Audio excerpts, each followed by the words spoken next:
大家好，这里是听广播学英语频道。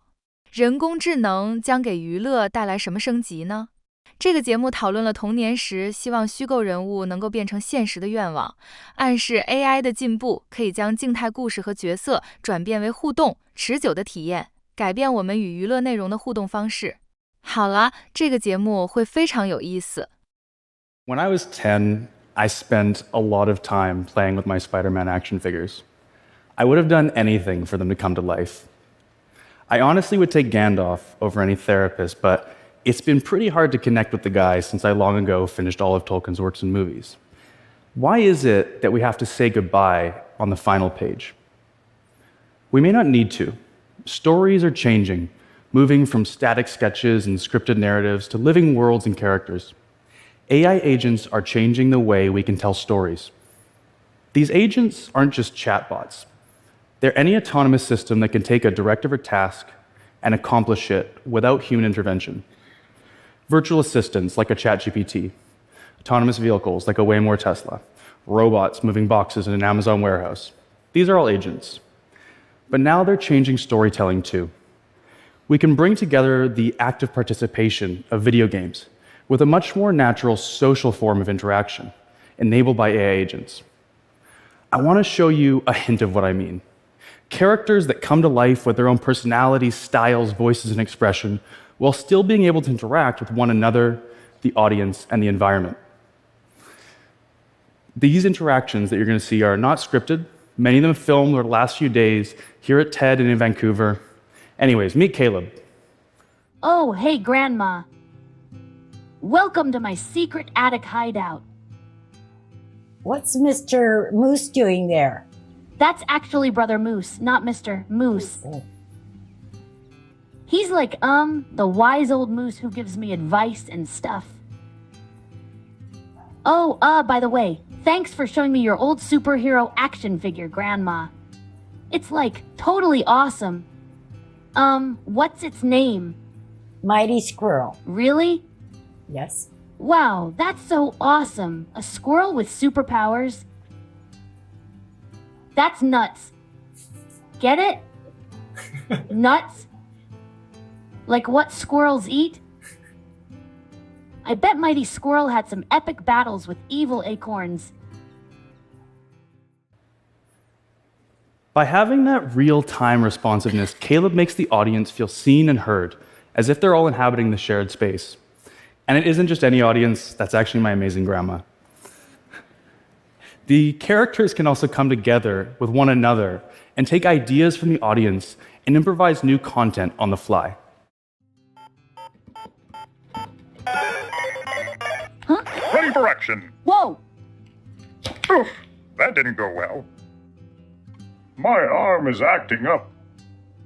Villains beware. Oops. Grandma, can we fix the Mighty Squirrel's arm? Sure. Pick it up and put it back on his arm. Yeah, I'll fix you up, Mighty Squirrel. Your arm is broken. He got it caught in a washing machine. He fell in some water full of alligators. Oh, just your average superhero stuff. I was on a mission to save a city from a giant alligator, and I fell into the water. But don't worry, I still saved the day.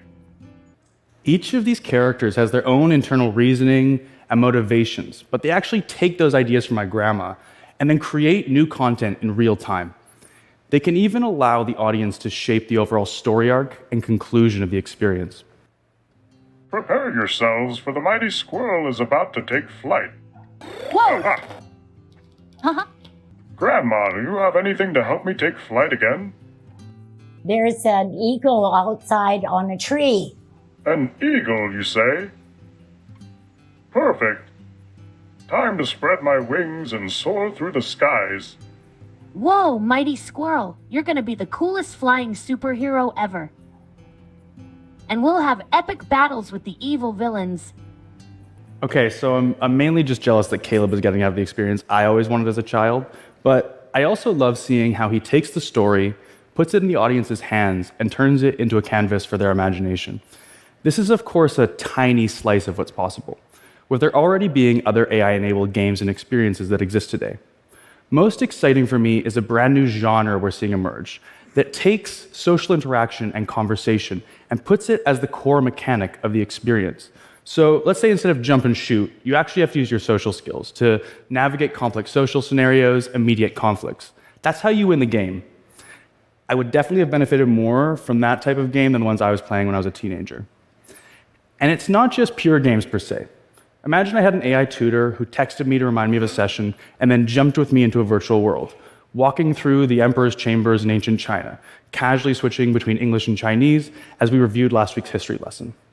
Or, as my family and I sat down to watch our favorite reality TV show or sports game, the agent could actually see the ongoing performance in real time using vision and add hilarious commentary in the background. Games, though, are unique because they already take us from passive observer and turn us into an active participant. When I get really deep into a game, especially immersive role-playing games like a Final Fantasy VII, Baldur's Gate 3, or Elden Ring, yes, I'm a massive role-playing game geek, at some point, it feels like I'm in the story. But there's still something missing.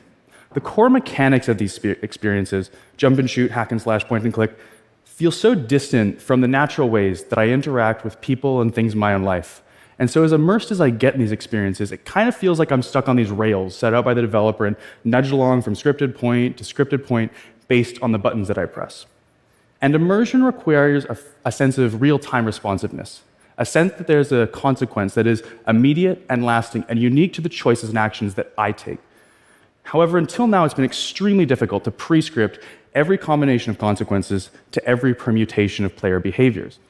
Agents overcome this, though. Just check out how Caleb handles some unexpected scenarios here at TED. Villains beware. Grandma, you remember how his arm got broken? He got in a fight with a gerbil. That's like the tiniest animal ever. Let's just say the gerbil won the fight. I bet the gerbil had some secret karate moves or something. Do you remember how his arm got broken? I do. He was at this conference one day, and he did the ocean plunge, and a shark came and ate it. Superheroes are always attracting the attention of sharks. But don't worry, I gave that shark a run for its money. So it's not just these standalone characters we want to bring to life, but fully agentic, interconnected worlds where a choice at one point might have dramatic consequences somewhere down the line. And the unique content produced for each user is still grounded in a shared lore and experience so that we have that shared social context that we all need from media. My company, InWorld, helps entertainment houses and game studios to build these agents for the next generation of media. And when we begin to build a character like Caleb, we start with the brain, which is crafted in a similar way to instructing an extremely capable improv actor. We start by training custom machine learning models that give him a lay of the land, understanding the lore, vocabulary, and grammar appropriate for the experience. And then we actually go in and we tweak his persona, his unique personality, motivations, his flaws and biases. We actually craft his dialogue style and voice, the way he verbally expresses himself. We build a unique emotional profile, the way he feels, his social tendencies and relationship habits, and then we preload a bunch of knowledge and memories that give him that robust backstory. Then we actually craft his internal reasoning and mental state, kind of the conditions under which he feels certain things or takes certain behaviors. We then decide how he actually gestures and animates those behaviors. And then that completes the brain, which we actually take and we attach to an avatar within a virtual world or game engine, effectively bringing it to life. And then we're ready to play. And when we're playing the experience, there's kind of an overarching narrative agent that acts like an AI director, managing or even generating the storyline in real time and ensuring that all the characters and entities cohere to their proper places within the story and context. For a specific character like Caleb, when he's interacting with the world and characters, he does so in a similar way to how we as humans do, with perception, cognition, and behavior. Perception is the multimodal sensory input flowing in, the understanding of the world and context and people and objects within it. And then with cognition, he processes that input, kind of like the internal processing of our minds.